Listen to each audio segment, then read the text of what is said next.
Please be advised that everything in my video is purely for entertainment purposes. These are purely my thoughts and opinions and are subjective. I must advise you, please do your own research. All media used was found on the public domain and are fair use and fair dealings. Hello YouTube, welcome back to my channel. It's Mahogany Spirit coming to you from the UK.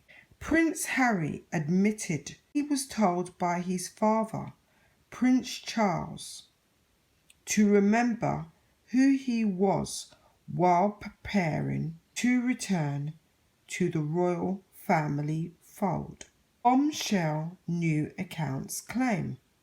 The Duke of Sussex and his wife Meghan Markle have attempted to move themselves away from the glaring royal spotlight after they announced their intentions to stand down from senior duties, although claiming they wanted to lead a financially independent life outside the royal family. The pair continue to dominate media coverage following their decision to leave the UK and live in California. In recent days, the pair hit the headlines once again after they followed in the footsteps of fellow world icons Barack and Michelle Obama in signing a multi-million-dollar deal to create documentaries for media platform Netflix. And that's, I guess, the issue that many people across the world have, but especially here in the UK with Harry and Meghan. They are not iconic. She was not even a D-lister actress. He himself was merely a prince who served in Afghanistan for 10 years. That does not qualify the pair to be iconic. Now, some would even argue or even suggest that neither is Barack Obama or Michelle Obama. I would argue otherwise. Barack Obama is a fully trained barrister, as is his wife. He has had a long-standing career in politics. His wife has been the First Lady for 2 terms, may I add. And not only that, they were the first President and First Lady who were both of colour. Michelle Obama's roots were in slavery. She herself has stated that, hence making them iconic. The first. That's always extremely iconic, to be the first. This couple, Harry and Meghan, are not the first. And this is where it becomes extremely tiresome. Because here they are getting all of this interest and money. They've taken money from the British taxpayer for security. They've taken the money for Frogmore Cottage, which they can clearly pay back. We know this. They've stood in South Africa and talked about how hard their life is. Meghan specifically stated it's important to thrive, not merely survive. In the midst of a recession, which we now have entered into, we've had misguided comments from Harry talking about global warming, yet jumping off and on of private jets and saying he won't stop using them. He has no intention of doing that, but yet preaching to the rest of the world, telling them to watch their carbon footprints. The hypocrisies coming out of these two's mouths have been endless. They talk about family and family values. Harry specifically spoke about rugby and family values. while not seeing his own family. Fair enough, we do have the COVID, but flights are slowly resuming and he could pop in to see his 94-year-old grandmother, but has not attempted to do that at all. It's just been so hypocritical, it's been unbelievable. We've had Meghan jumping on the Black Lives Matter issue. We've had her talking about voting.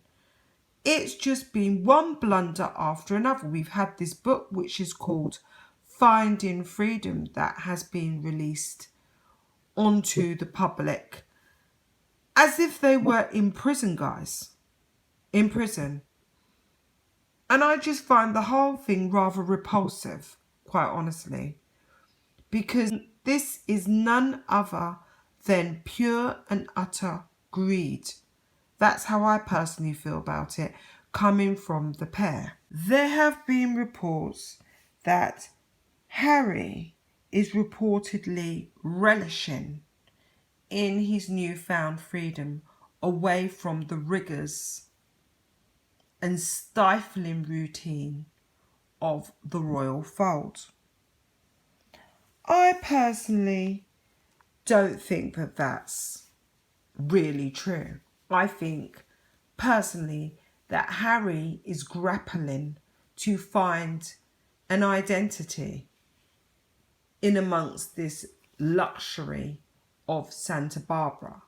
He's probably thrilled when he's making some kind of Skype call or doing some kind of staged PR stunt, handing out bits of food to school children or kids.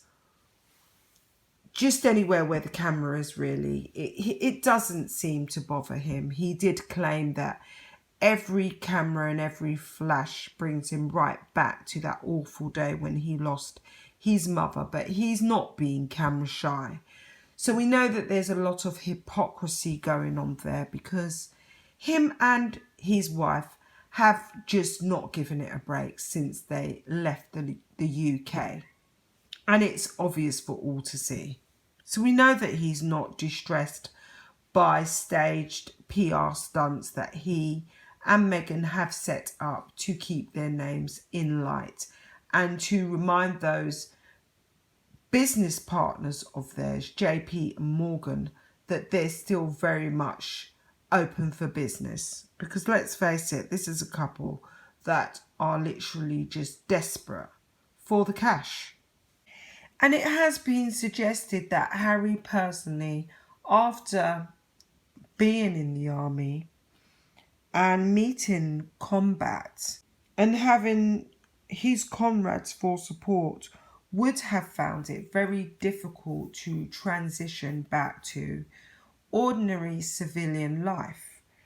I do question that narrative personally myself, and that he would have found it very tough to move away from the armed forces. That's probably true, because he did look rather cut up when he was leaving the UK. He did, although Meghan looked really pleased and quite elated by it all. He had a sombre look on his face.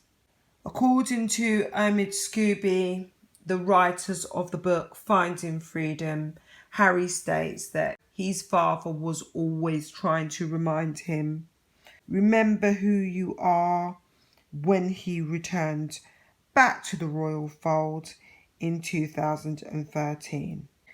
And, Harry basically was saying it's extremely easy for him to forget who he is once having that kind of comradeship in Afghanistan, I guess, in the armed forces. And apparently Harry suffered panic attacks during royal engagements. He doesn't seem to be suffering from any panic attacks now, does he? He seems to be out there staging PR stunts. This is what him and Meghan seem to be doing. And I think that people have really had enough of the pair of them. of their privilege. I don't feel that they can shine a light on any misfortunes that people experience or shine a light on the less privileged at all, really, given the fact that every time they do, they simply speak about themselves. That is basically how I view them both. They were in South Africa speaking about themselves after visiting a centre where women had been traumatised and raped. Meghan made a speech to those women. She said that they were her sisters. We know that that now was extremely contrived, because a few days later she talked about thrive, not just survive, stealing the famous, iconic Maya Angelou's words. Guys, I'm going to leave it here. Please tell me what you think. Like, comment and subscribe. Until the next video. Bye.